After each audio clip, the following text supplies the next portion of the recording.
Sherlock, don't get lost in this huge garden. Welcome to Il Palazzo de Lusso, sir. If you need something, sir, please inquire at reception. Welcome to Il Palazzo di Lusso, sir. We just need your signature. Would you kindly sign these papers, sir? There you are. Ah, Mr. Holmes. Yes, we have room 221 prepared for you. I see it was reserved for 2 people. Would you like a second key? Oh, no, I think we'll stick together. Very good. Rooms are upstairs, sir. Welcome to Cordona. Hurry up, Sherlock. I want to see our room. I hope there's a balcony with a view.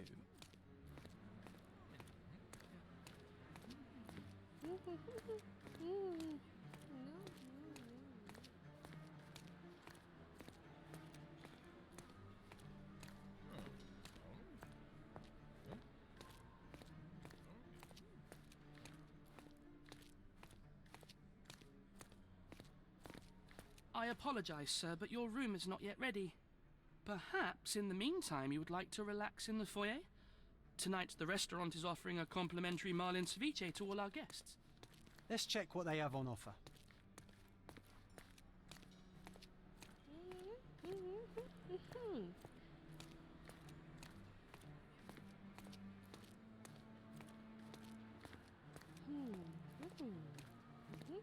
Hey, Sherry. Just start luck. If seafood's not to your taste, everyone loves Benedict's batch. Our poached eggs with hollandaise sauce.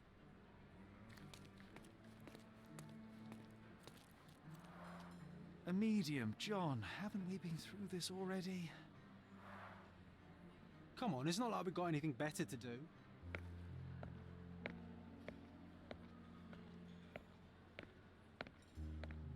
Excuse me, sir, but I believe Mr. Galich is conducting a séance at the moment. Perhaps you'd care to have your portrait drawn while you wait? Why? Pardon me? Why should I sit for a portrait? Sir, it's art. It doesn't need a why. It is its own justification. All things require justification, be they objects, systems, or beliefs. How about art as the lens through which we see the truth of the world? That's backward. Truth is not subjective and not complicated. It's just the truth. It either is or it isn't. You do not need a lens to see it, just an open mind. Ha! That seems rather close-minded. Truth, like beauty, is in the eye of the beholder. So tell me, what do you see? Mediocrity.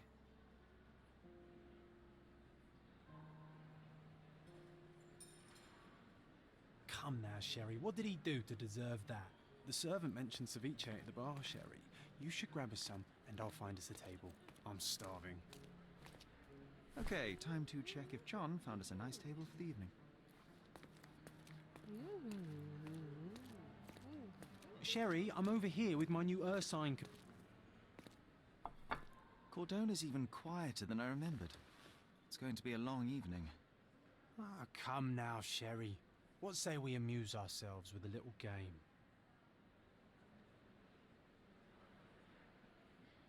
What were you thinking? Oh, promise me it isn't nonsense. After being cooped up on that boat, I am itching for activity. No. As you can see, someone left a cane on our table. I simply thought you could identify its owner. Ah, so it is nonsense. It'll take me a minute, John, at most. Well then, you can deliver it to him as well. Deliver it to him? Then what are the staff here for? Aesthetics? Stubborn, Sherry, too stubborn. You wanted something to do. Slapping oneself in the face is also something to do. That doesn't make it worthwhile. But all right, let me take a look.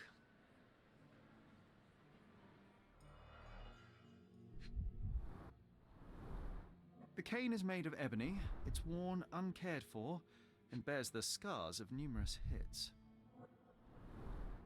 A crest depicting a bulb of garlic in a meadow, perhaps the Fielding family or Meadows, or Craven, from the Old English name meaning garlic place. The hand grip is a head of a golden Javanese statue, probably stolen from a temple. The dents suggest it has been used as a bludgeon. This cane is an expensive and ostentatious weapon. Its owner must be vain, volatile, and of noble English blood. Take it with you, Sherry. Let's return it to its owner. All right, I hope you noted down your observations in your casebook. But how are you going to find this nobleman? The cane itself is not enough.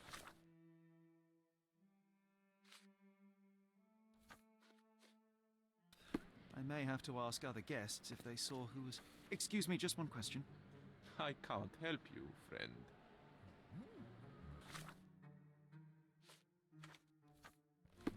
Is this familiar to you? Friend, you're lucky there is something I know about this. Well, even with your keen senses, Sherry, I doubt you'll find the cane's owner on your first try. And would you be confident enough to bet on it, my friend? Why not? Let's see how good you really are.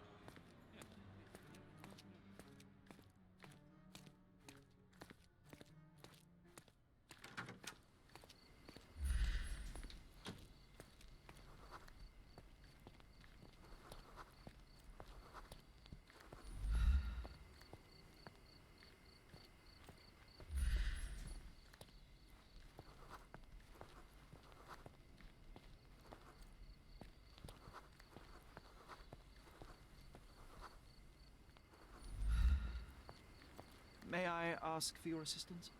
My dear fellow, you're talking to the right man.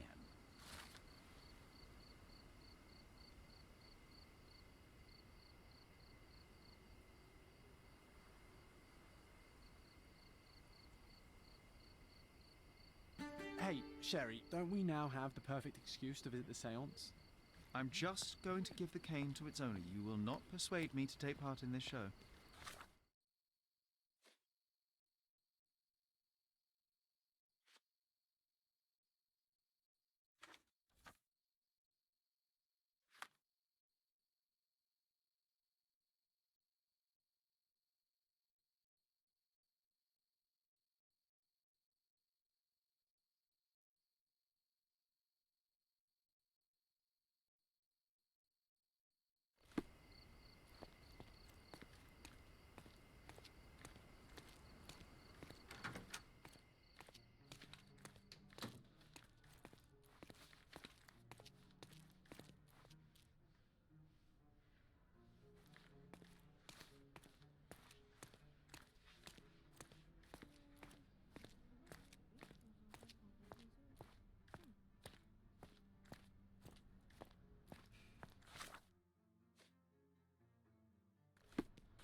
Are you able to help me? I would never deny you, sir, but I know nothing about this.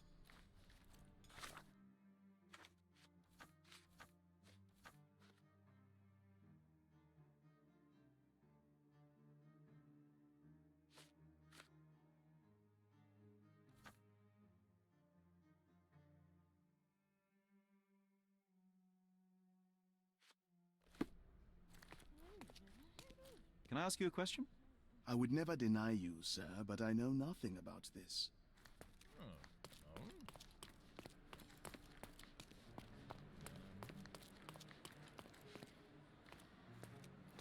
Would you like a drink, sir?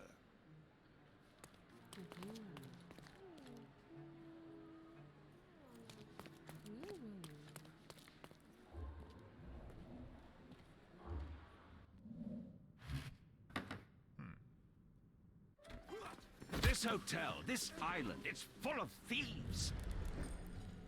First my cane, now the diamond. Take your hands off me! Do you even know who I am?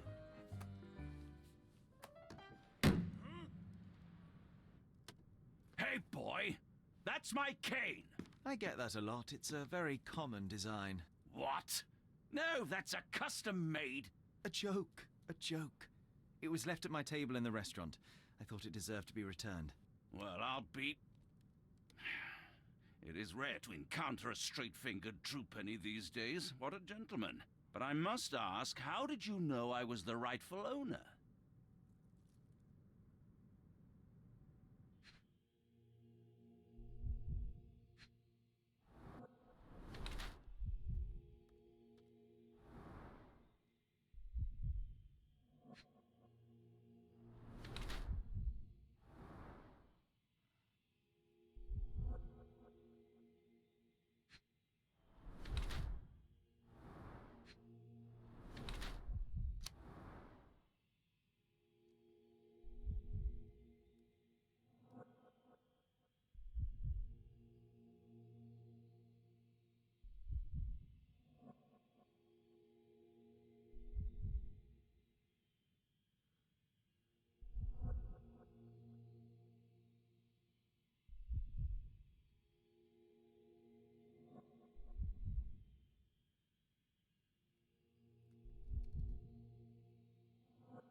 Simple deduction. Your cane told me everything I needed to know. I was after a strong middle-aged man with a keen interest in adventure, noble blood, and affection for strong drink.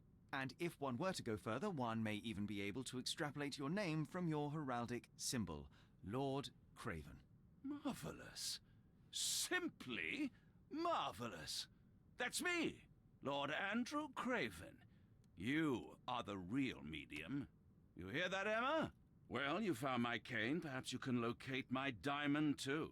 Yes, you should do it. It will be child's play for you, Mr. Holmes. And if a child can do it, then I'm sure the local police can suffice. The police? Why bother? I know this harlequin stole it. The only question is, where is it hidden? Fine. Give me my stick and I'll resolve the matter myself. This thief almost confessed after a single punch. I suspect a beating may result in answers of questionable veracity. Fine. I shall spare you and he the trouble if you first answer me this.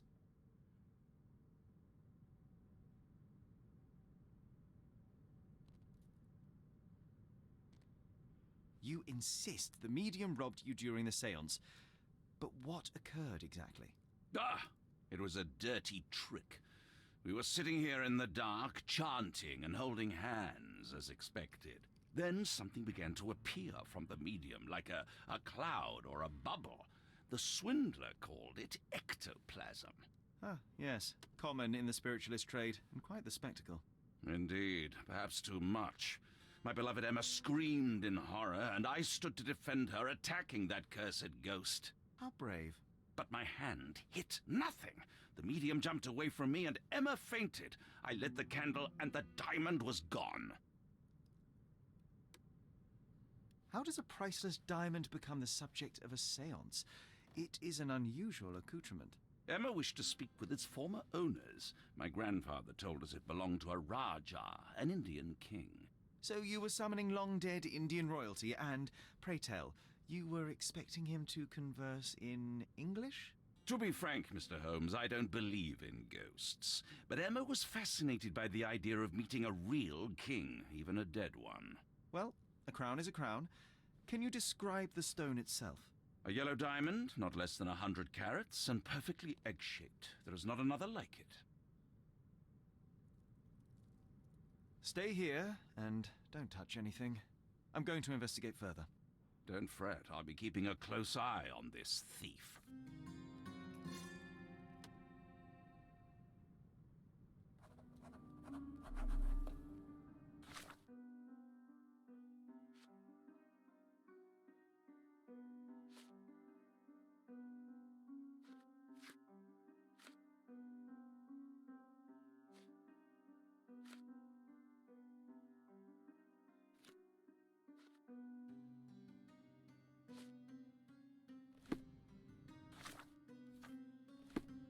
Find the stone, Mr. Holmes, and quickly.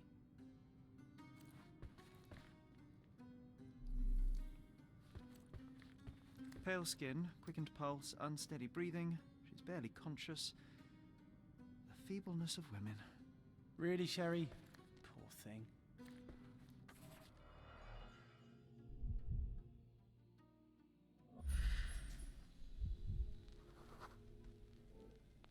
The diamond was placed on the table so that all participants could reach it. There are light traces of rouge on the edge of this wine glass. Half a glass of Balblair Scotch and the remains of a poor Laranaga cigar.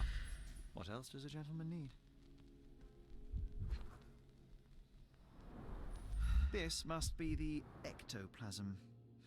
Too bad there's not enough for a proper chemical analysis. Ectoplasm. The ghost was here, Sherry.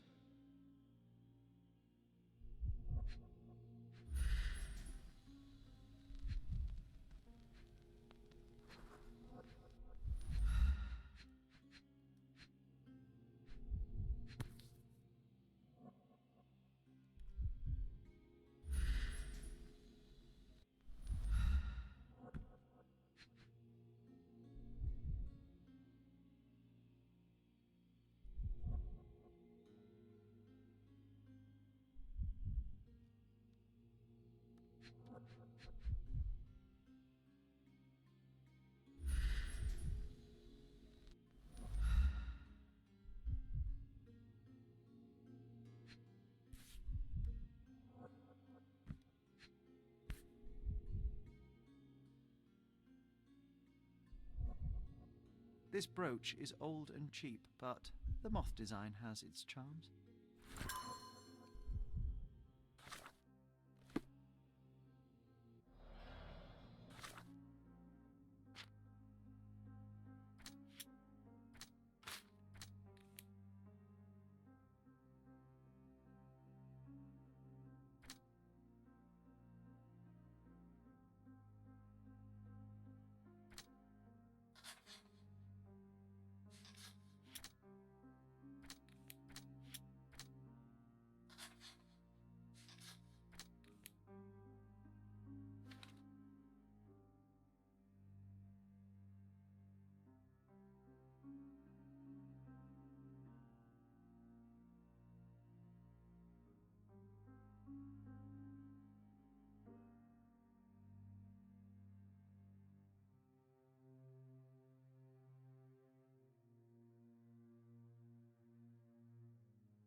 Was this covered on purpose?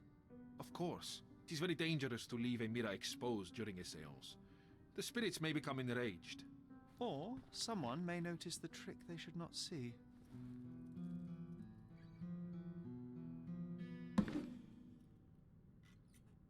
What happened here? I don't know. The ghost. I summoned it as usual, but then it all went wrong. The lady screamed and pointed at Lord Craven. And there was a shadow. Such a mystical force. It terrified the lady. And it must have taken the diamond. Who else could have? Do you feel the presence of any supernatural entities at the moment? Are you joking, sir? My nose is broken, this maniac wants to kill me, and you're asking about the spirits? I suppose this can wait. I will investigate, and the culprit will be identified. But the stubborn brute Lord Craven blames me right now. As if I could do something like that. Perhaps you can reason with him? Please? Seems like you're ready to delve into your mind palace, Sherry. I'm sure you're...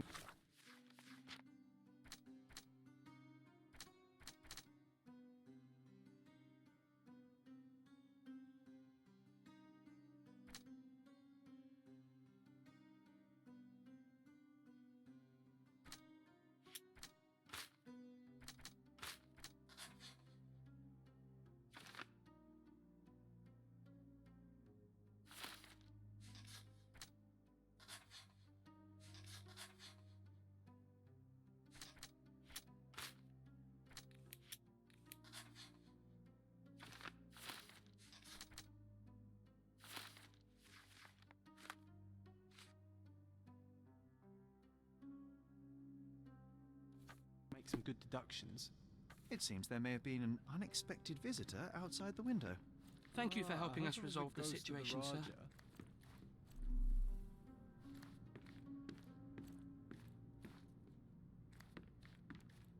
Find the stone, Mr. Holmes, and quickly. Pale skin, quickened pulse, unsteady breathing. She's barely conscious. Feebleness of women.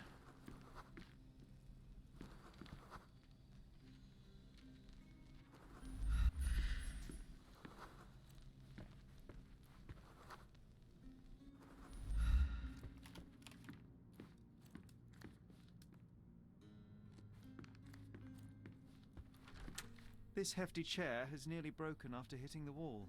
Could one man even lift it? At Cambridge, I was captain of the rugby team. It was no place for weaklings.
Thank you for helping us resolve the situation, sir.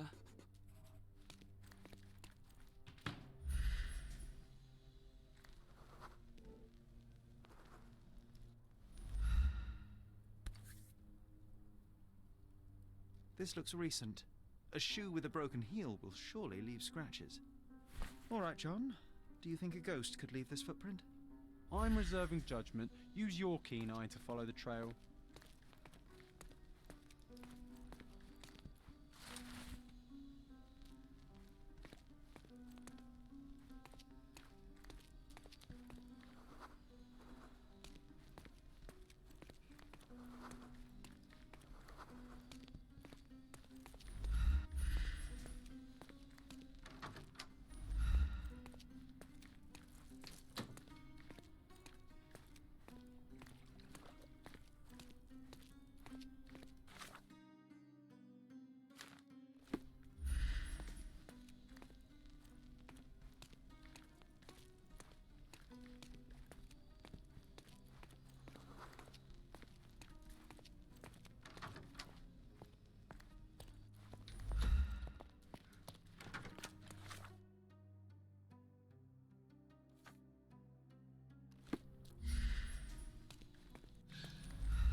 Can you satisfy my curiosity?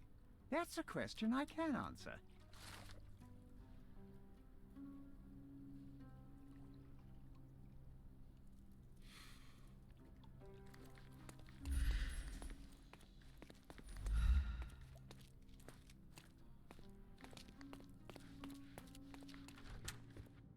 I didn't take the diamond, I swear.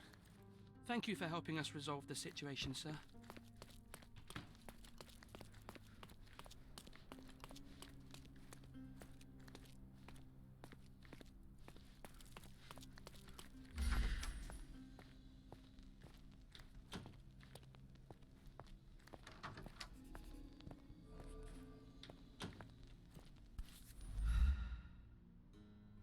Rose D'Amour. All the maids in the hotel wear this exact shoe. Size 4 with a broken heel. So, definitely not the ghost of a Raja? Unless... No, what a shame. Our witness was a nosy maid. Searching the entire hotel could be difficult. Perhaps the other maids can help us find her. This reminds me of the fairy tale, Sherry. Will you find your princess?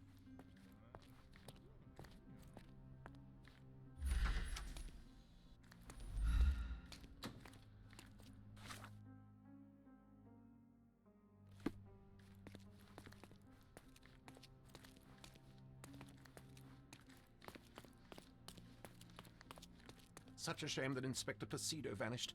I'd feel much safer with him handling this.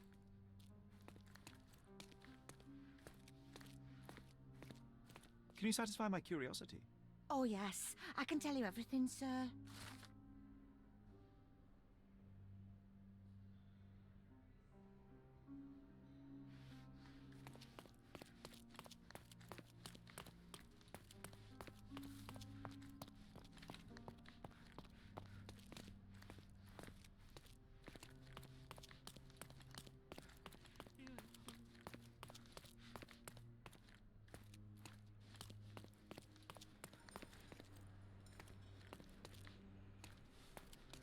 This painting looks authentic, but it's just a talented imitator. Finally, there you are.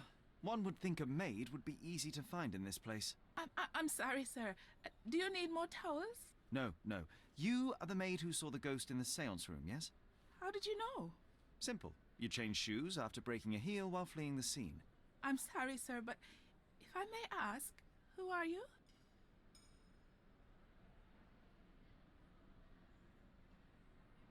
I'm a novelist documenting the supernatural and those who witness it. Now, should you take a starring role in the tale, I will need your name. Oh my. A book? And you want to include me? I'm Lucia. Lucia Saletta. Something went wrong during the seance, Lucia, but no one will tell me what happened. You would be a valuable interview if you were there. I was. And I saw everything with my own eyes. Describe what happened during the seance. A lady and two gentlemen were sitting at a table, touching their hands to something. The medium started to whisper and chant, and a ghost appeared. A ghost? You're confident? It was unearthly, sir. It grew from the medium's chest. A glowing cloud or a bubble. I pressed closer against the window to see better. And the lady saw you? How did you... Yes! She screamed and pointed, so I hurried to escape, and I broke my heel. But I did see the ghost. A sickly, evil thing. And that's all you can tell me? Did you see any of what happened next? The medium, Mr. Galici, he was doing something with the ghost. He grabbed at it like he was trying to catch it. And then I ran. I suppose I should be grateful you endured these horrors for such a long time. All right, I have your account memorized. Good day.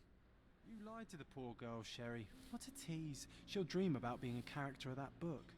Surely a pleasant dream is better than no dream at all, John. Oh, let's get back to the crime scene. I always love seeing you explain simple things to simpletons.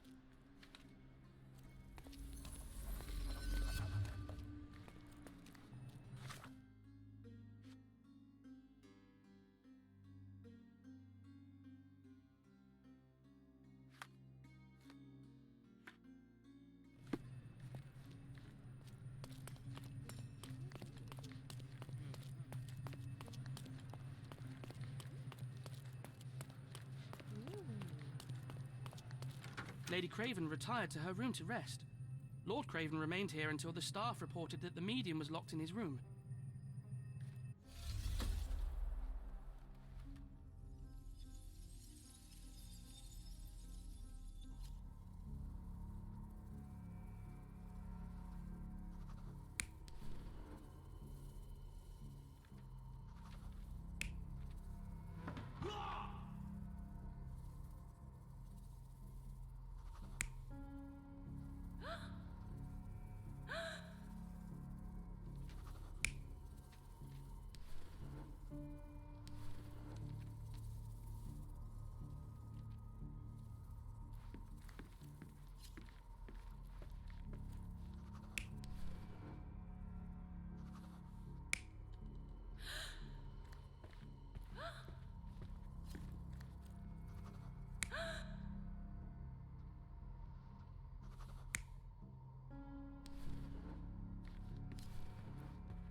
It all began when the lady screamed and pointed at the window.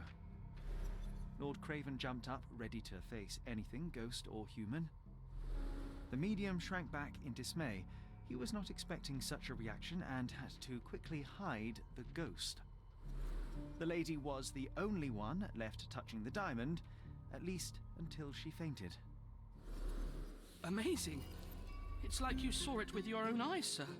Oh, I forgot that you were here. I guess I should discuss all of this with Lady Craven.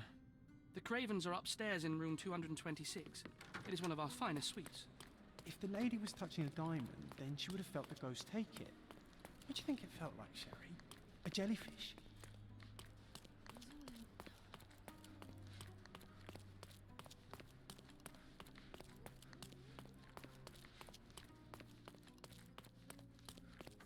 Lady Craven is... May I ask you something? I would never refuse a nobleman, but I know nothing, sir.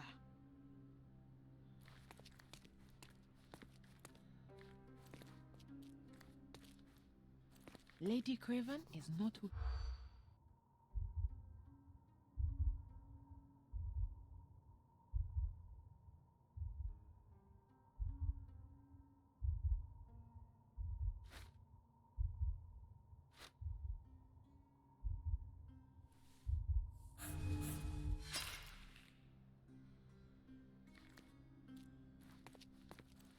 Lady Craven is not who she seems. Remember her behavior in the hall?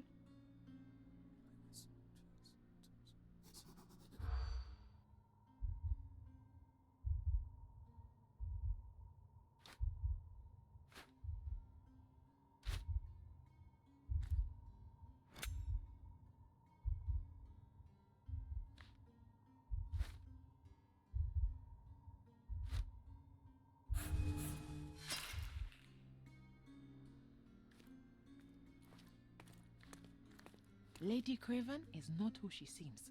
Remember her behavior in the hall?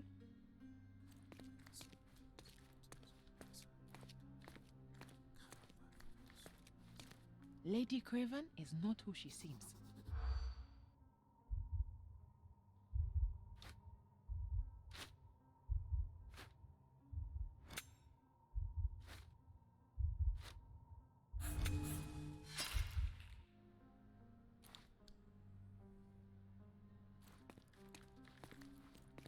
Lady Craven is not who she seems.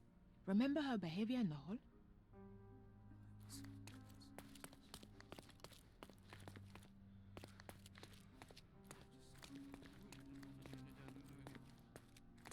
May I ask for your assistance? Excuse me? What? I'm not sure I know.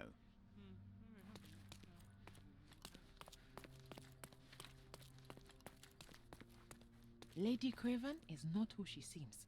Remember her behavior in the hall?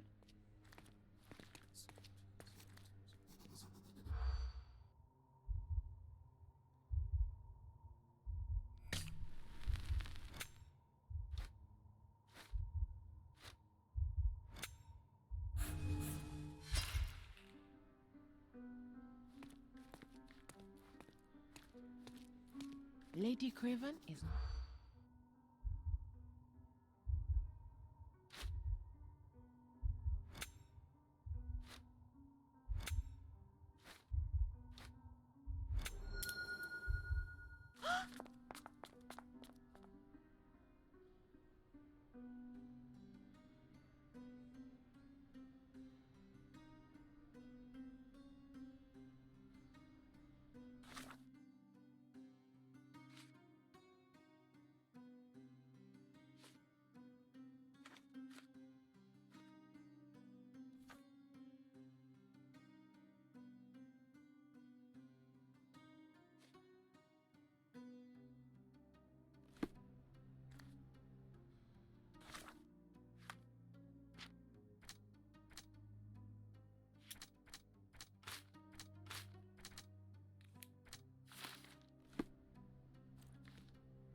You're here, at last. I didn't do that. I swear, I found her this way.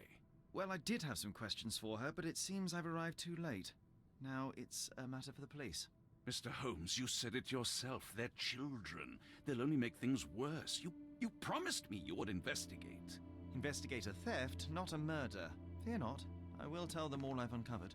Please, help me. The police will surely accuse me of Emma's death. You are the only one who can find the truth. Fine, but only because it's slightly more interesting than the walls of my room. Tell me what happened. Look, after you left, I waited in the seance room until the servants locked up Mr. Gallici, the medium. And was your mistress there too? Oh, so you know? I suppose I shouldn't be surprised. Regardless, the staff took Emma to her room. She was still feeling dizzy. So you didn't follow her. Interesting. Where did you go instead? To the bar. It had been almost an hour. I see. And how long did you stay? I partook of a well-earned whiskey or two before retiring upstairs. Ask anyone there. Is Mr. Gallici still being held? And where did the servants secure him? He's in room 225. But that pigeon-livered man at the reception desk refused to give me the key. Well, I will have to visit reception myself then. Perhaps he will listen to reason. Now we arrive at the tragedy at hand. So what transpired after your detour to the bar? I headed up to my room to find Emma on the bed. I didn't pay her much attention at first. I was still preoccupied with that damned medium. But when I realized she was silent, I drew closer and discovered she was dead. What's more, the diamond lay right there beside her. Oh, well, that is splendid news. Splendid? The return of the diamond will be cold comfort if I live out my days in a jail cell. You must help me. Let me see what I can find. Barely an hour has passed and you already have yourself a murder mystery, Sherlock. Why am I not surprised?